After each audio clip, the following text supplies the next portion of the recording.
there's nothing left to do but to identify the optimum moments to buy or to sell. A mere trifle. This trifle has tantalized traders over the centuries, and a whole science has developed called technical analysis.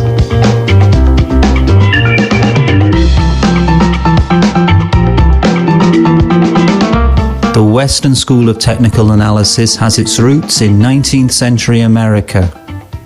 I describe technical analysis as a science. What do I mean by this? Well, one thing I mean is that it's governed by clear and rigid laws. New change in price is charted by a standard move across the chart. The chart takes no account of time, so the more times that price changes in, say, a minute, the more moves are made across the chart.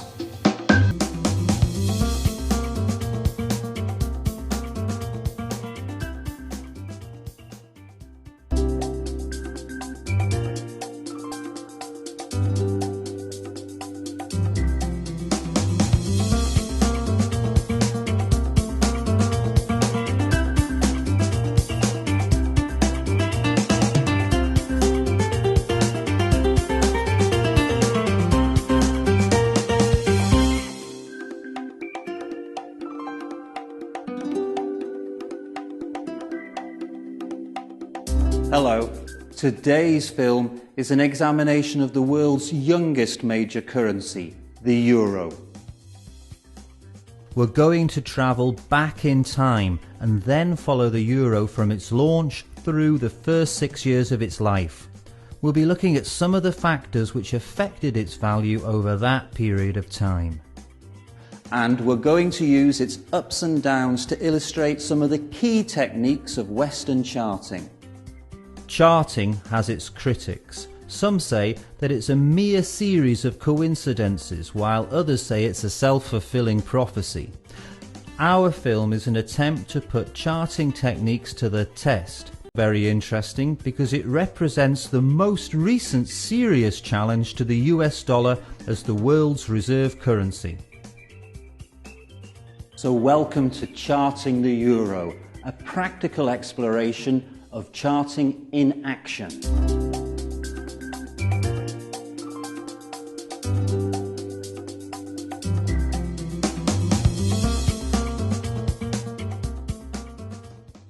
The euro was launched on January the 1st, 1999.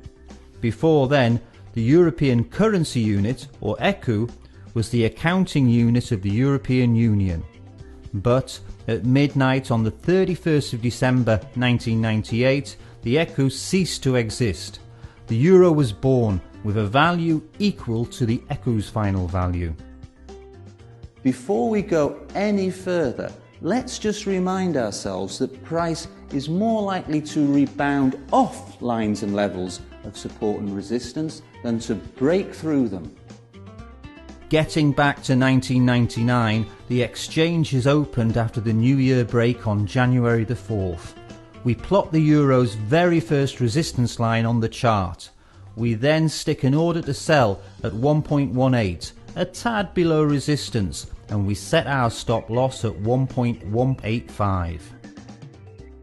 We'll be discussing the optimum stop loss for different trades throughout this film. Unfortunately, the trade went against us. Price rose and triggered our stop loss. Only then did the euro start to fall, giving us a double top or perhaps a failure swing.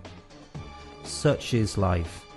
That high of 1.19 was the highest high for the next 5 years. Our aim today is to look at the euro's career and learn.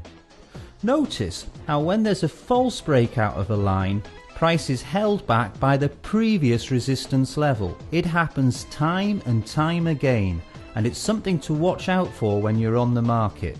We can also see here how it's often more useful to view support and resistance as zones rather than strict one-point wide levels. Meanwhile, the euro searches for new levels.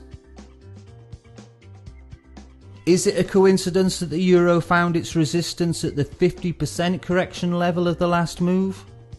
The support is at 1.1455. Will there be a breakout from it? Let's chart a support zone of 10% of the previous price move, giving us a zone of approximately 50 points.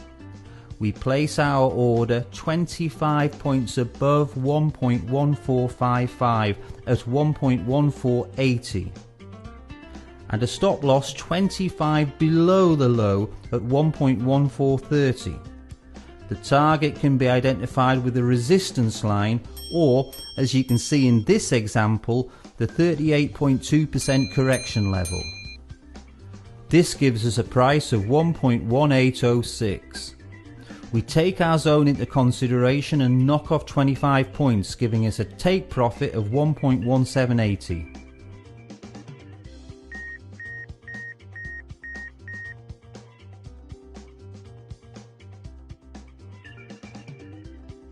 Two points on this trade. We are trading against the trend. It's always a riskier option. We manage that risk by setting a tighter stop loss than is usual in day trading. We move on to trading in the direction of the downtrend.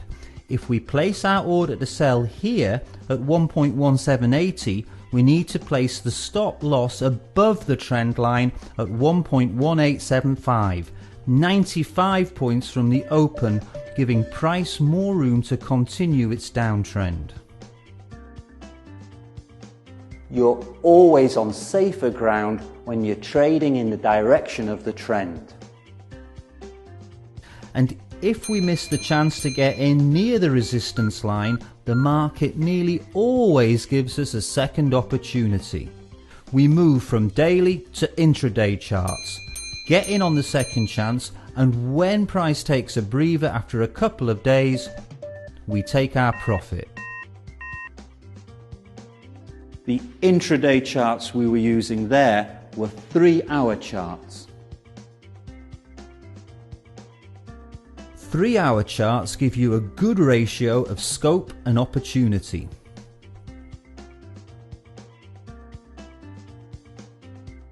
We chart a symmetrical triangle.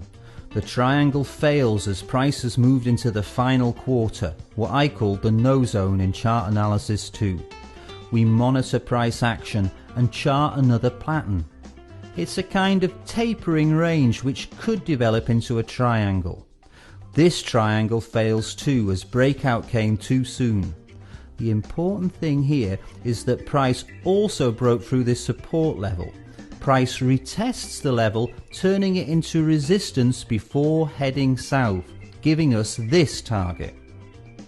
If we'd opened a short position at 1.1525 on the strength of the triangle in progress and had placed a stop loss at 1.1575, where would it have taken us? Crossing over to the day chart, we have a descending triangle, and there's our smaller triangle inside. Remember that all patterns are only fully formed on breakout, and that for all triangles breakout should occur before price enters the no zone, that is the final quarter of the triangle. We've got a breakout on the smaller triangle and then the bigger one. All the signs point to the downtrend continuing rather than a correction. What we should do now is wait.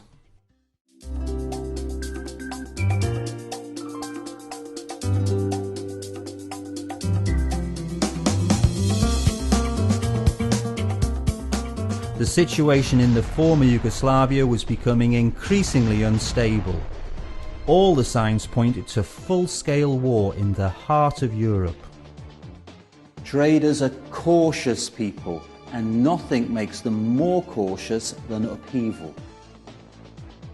It's the accepted wisdom that in times of war, the cautious approach is to buy the world's main reserve currency, the US dollar.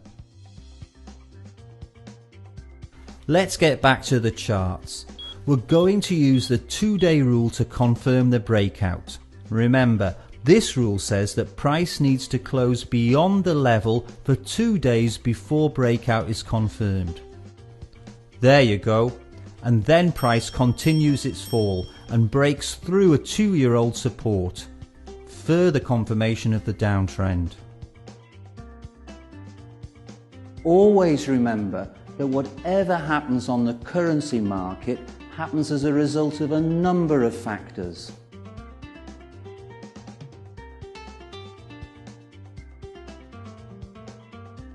Nobody would blame us for taking our profit where these two downtrend channel lines cross at point A. That's at 1.0950. This earns us 600 points over 22 days. If we add those 600 to the 200 or 300 we made earlier, we've earned 900 points since the beginning of the year.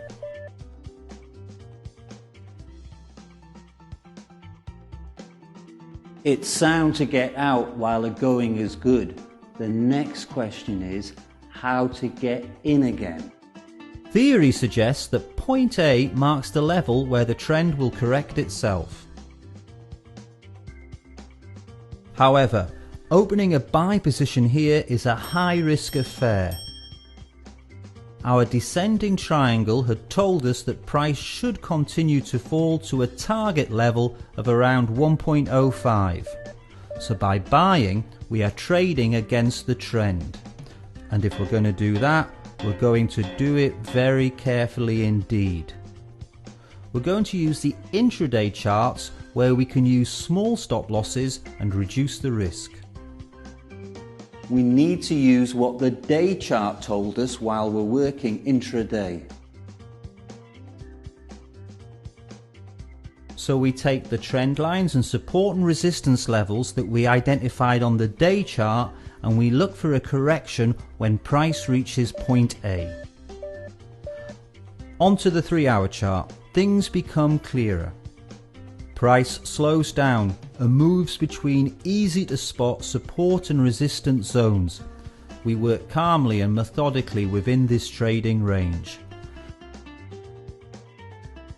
Breakout on the support gives us target H. This pattern could also be identified as double top or a rectangle.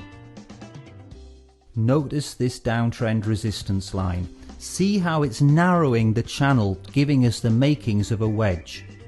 We know from our previous work on chart analysis that the wedge points to a breakout against the slant of the wedge. We've got a falling wedge here, so we should have expected this upside breakout. For more information about trading in ranges and channels, see our film Chart Analysis 1. What we need to do now is work out where we think the correction will end and the euro will continue to fall. The resistance level, which has already proved its worth to us, turns out to be the target of the wedge. The wedge also provides us with a new support zone. Both zones have a width of 30 points. Let's get back to the day chart. How are things developing? The consolidation zone is well defined here and looks like a flag. Flags are often found in the middle of a move, which would give us a target of 1.02. But fools rush in, and we're going to monitor the situation by charting speed lines.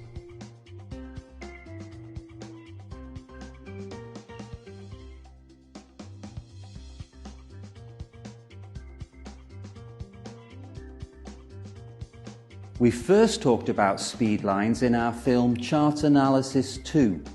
Speed lines were first introduced by the legendary trader W.D. Gann.